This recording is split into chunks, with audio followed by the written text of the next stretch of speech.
Malayalam Bigg Boss season 7 live updation നോക്കാം. ഇന്ന് wild കാർഡുകൾ പണിപ്പുരയിൽ പോയപ്പോൾ കിട്ടിയത് സ്മോൾ പണിയായിരുന്നു.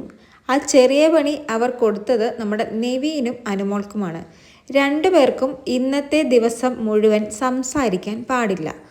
അത് മുതലെടുത്ത് നമ്മുടെ ശരത്ത് ആ ഒരു ടാസ്ക് തുടങ്ങിയത് മുതൽ നമ്മുടെ അനുവിനെ ചൊറിഞ്ഞുകൊണ്ട് പുറകെ നടക്കുകയാണ്. ആദ്യമൊക്കെ ശരത്ത് ഇറിറ്റേറ്റ് ചെയ്യാൻ വേണ്ടി ഓരോന്ന് പറയുമ്പോൾ അനുമോള് തിരിച്ച ആംഗ്യ ഭാഷയിലൂടെ എന്തൊക്കെയോ പറയുന്നുണ്ടായിരുന്നു. ഇപ്പം എന്തായാലും നമ്മുടെ ശരത്ത് ഇറിറ്റേറ്റ് ചെയ്യുമ്പോൾ കണ്ണടച്ചിരുന്ന് പ്രാർത്ഥിക്കുകയാണ്. ചിലപ്പോൾ അനുമോള് ക്ഷമ കിട്ടാൻ വേണ്ടി കണ്ണടച്ചിരുന്നതാവാം. എന്തായാലും അപ്പാനി അപ്പോൾ പറയുന്നത് പ്രാഗുക, പ്രാർത്ഥിക്ക്, നീ പ്രാർത്ഥിച്ചാൽ കേൾക്കുന്ന ദൈവം ഞാൻ പ്രാർത്ഥിച്ചാലും കേൾക്കും, നിനക്കവിടെ സ്പെഷ്യൽ പരിഗണനയൊന്നുമില്ലെന്ന് പറഞ്ഞ് അപ്പോൾ തന്നെ നമ്മുടെ അപ്പാനിയും പ്രാർത്ഥിക്കുന്നുണ്ട്. കാരണം വന്ന് എല്ലാവർക്കും അനുമോളുടെ പ്രാക്ക് പേടിയായി തുടങ്ങിയെന്ന് തോന്നുന്നു. അപ്പാനിയോടുള്ള ദേഷ്യത്തിന് അനുമോള് അപ്പാനിയുടെ ചെരുപ്പൊക്കെ ചവിട്ടി മെതിക്കുന്നുണ്ട്. ഉടനെ ആ ചെരുപ്പ് അപ്പാനി എടുത്തിട്ട് അപ്പാനി അത് ബിഗ് ബോസിനെ കാണിച്ചിട്ട് ദേ ബിഗ് ബോസ് അനുമോൾ എൻ്റെ ചെരുപ്പ് ചവിട്ടുന്നു എന്നൊക്കെ പറയുന്നു.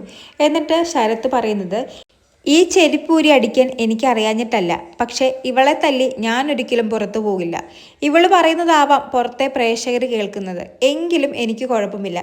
ഇവിടെ നീ എത്ര നാളുണ്ടോ അത്രയും നാൾ നിന്നെ ശല്യം ചെയ്തുകൊണ്ട് ഞാൻ പുറകെ ഉണ്ടാകുമെന്ന് നമ്മുടെ ശരത്ത് അനുമോളോട് പറയുന്നു. അനുമോളെ കൊണ്ട് സംസാരിപ്പിക്കാനും അനുമോളെ ഇറിറ്റേറ്റ് ചെയ്യാനും കിട്ടിയ അവസരം ശരത്ത് എന്തായാലും നല്ല രീതിയിൽ വിനിയോഗിച്ചിട്ടുണ്ട്. മാക്സിമം ശരത്ത് ഇറിറ്റേറ്റ് ചെയ്യുന്നുണ്ട്. ഇറിറ്റേറ്റ് ചെയ്യാൻ വേണ്ടി തന്നെ അനുമോളുടെ കയ്യിലിരിക്കുന്ന ആ പ്ലാച്ചി എന്ന് പറയുന്ന പാവേനെ വരെ എടുത്ത് എറിയുന്നുണ്ട്. നമ്മളതൊക്കെ ഇന്നലെ പ്രോമോയിൽ കണ്ടതാണ്.